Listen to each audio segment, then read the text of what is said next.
Hey guys, welcome back to my YouTube channel. और ये है हमारे CSS कोर्स की वीडियो नंबर 11। और आज की इस वीडियो के अंदर बहुत ही ज्यादा इंपॉर्टेंट टॉपिक को कवर करने जा रहे हैं। इस टॉपिक को 2-3 पार्ट्स के अंदर हम कवर करेंगे क्योंकि ये बहुत ज्यादा इंपॉर्टेंट है। इसका बहुत ज्यादा हम यूज करेंगे अपनी वेबसाइट्स को बिल्ड करने में। तो आज का जो टॉपिक है वो है बैकग्राउंड प्रॉपर्टीज, यानी बैकग्राउंड इमेज हम सेट करेंगे और उसके बाद हम बैकग्राउंड को जो प्रॉपर्टीज चाहिए होती हैं, यानी बैकग्राउंड रिपीट होना चाहिए या नहीं रिपीट होना चाहिए, बैकग्राउंड का साइज क्या होना चाहिए, तो ये हम कवर करेंगे आज की इस वीडियो के अंदर। तो मैं यहाँ पर विजुअल स्टूडियो को ओपन कर लेता हूँ। यहाँ पर विजुअल स्टूडियो के अंदर मेरे पास एक पैराग्राफ है, उसके अंदर लोरेम की हेल्प से कुछ रैंडम टेक्स्ट जनरेट है और साथ में लाइव सर्वर को मैंने चालू कर दिया। लाइव सर्वर को चालू करने के बाद हमारे पास यहाँ पर लाइव सर्वर चालू हो गया। अब क्या करेंगे हम, हमारे पास एक इमेज भी है, ठीक है। अब हम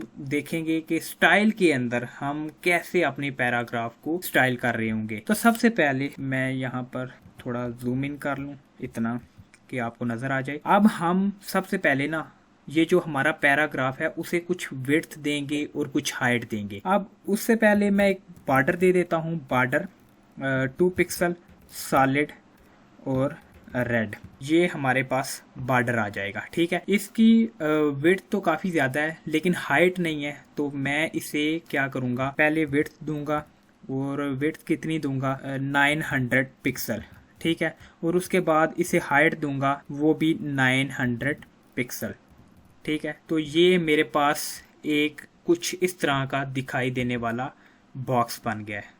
हाइट कुछ ज़्यादा ही होगी, हाइट को कम कर लेता हूँ मैं 700 तक, बल्कि 600 पिक्सल तक ले आता हूँ।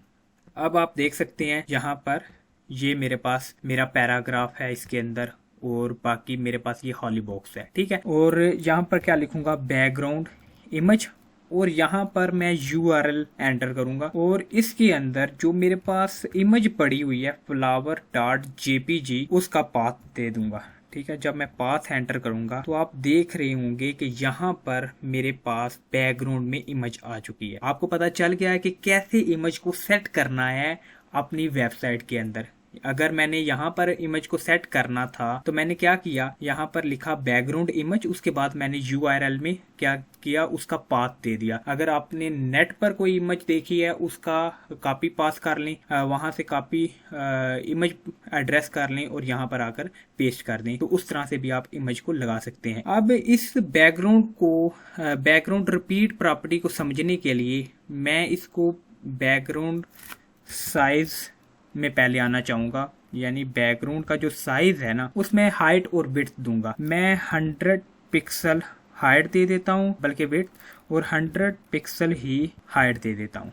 तो आप देखोगे यहाँ पर कि 100 पिक्सल में मेरे पास 100 पिक्सल विड्थ में और 100 पिक्सल हाइट में ये बैकग्राउंड रिपीट हो रहा है। अब आप देख रहे हो कि ये बैकग्राउंड रिपीट हो रहा है इन X डायरेक्शन भी और इन Y डायरेक्शन भी। तो अगर मैं चाहता हूँ कि ये जो बैकग्राउंड है ये रिपीट ना हो तो मैं क्या करूँगा, बैकग्राउंड जो रिपीट है उसमें लिखूंगा नन, नो रिपीट, ठीक है। जब मैं ये लिखूंगा तो ये बैकग्राउंड रिपीट नहीं होगा। अगर मैं चाहता हूं कि ये बैकग्राउंड क्या हो, बैकग्राउंड जो रिपीट है वो X में रिपीट हो, यानी रिपीट X हो, तो ये सिर्फ X में ही रिपीट होगा, Y में रिपीट नहीं होगा। X इस तरह होता है, ठीक है, हॉरिजेंटली, और Y वर्टिकली होता है, ठीक है। तो यहाँ पर ये सिर्फ X में रिपीट हुआ। अगर मैं चाहता हूँ कि ये जो बैकग्राउंड है ये सिर्फ Y में रिपीट हो तो मैं लिखूंगा रिपीट Y, और अब आप देखो कि ये Y में रिपीट हो रहा है। उम्मीद करता हूँ कि आपको बैकग्राउंड रिपीट प्रॉपर्टी की समझ आ चुकी है, रिपीट X,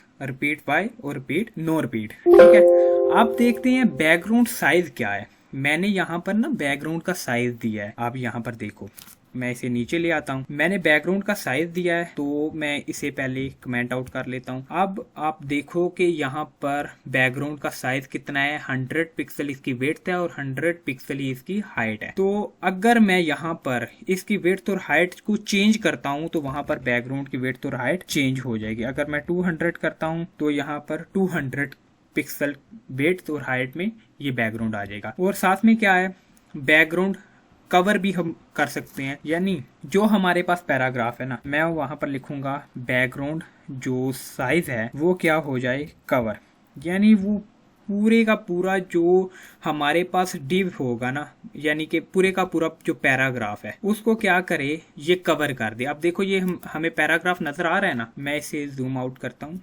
अब देखो ये हमारे पास पूरा पैराग्राफ है, इसके इर्द गिर्द में हमने बॉर्डर भी लगाया हुआ है, तो इस बैकग्राउंड ने उसे कवर कर दिया है। ठीक है, क्योंकि मैंने यहाँ पर लिखा है कि बैकग्राउंड कवर हो जाए। मैं यहाँ पर ये भी लिख सकता हूँ बैकग्राउंड साइज है जो वो कंटेन हो। तो कंटेन में क्या होगा, जितना बैकग्राउंड था ना उसने वहां पर रख दिया, चाहे वो पैराग्राफ को फुली तौर पर कवर करे या ना करे। इसमें मैं विड्थ और हाइट को बढ़ा देता हूं। अगर मैं यहाँ पर 1100 पिक्सल कर दूं और यहाँ पर 700 पिक्सल कर दूं ना, तो आप यहाँ पर देखो कि यहाँ पर बैकग्राउंड रिपीट हो रहा है। ये चीज आपको दिखाने के लिए मैं बैकग्राउंड है ना जो उसको नो रिपीट करूंगा। नो रिपीट किया तो आप यहाँ पर देख रहे होंगे कि ये फुली तौर पर कवर नहीं कर रहा हमारे पैराग्राफ को। ठीक है, ये बैकग्राउंड सिर्फ कंटेन है। अगर मैं यहाँ पर कवर वाले को दोबारा अनकमेंट करूं तो आप देख रहे होंगे कि ये पूरे के पूरे पैराग्राफ को इसने क्या कर दिया, कवर कर दिया। ठीक है, और अगर आप चाहते हैं कि आपने किसी भी डिव में किसी भी बॉक्स में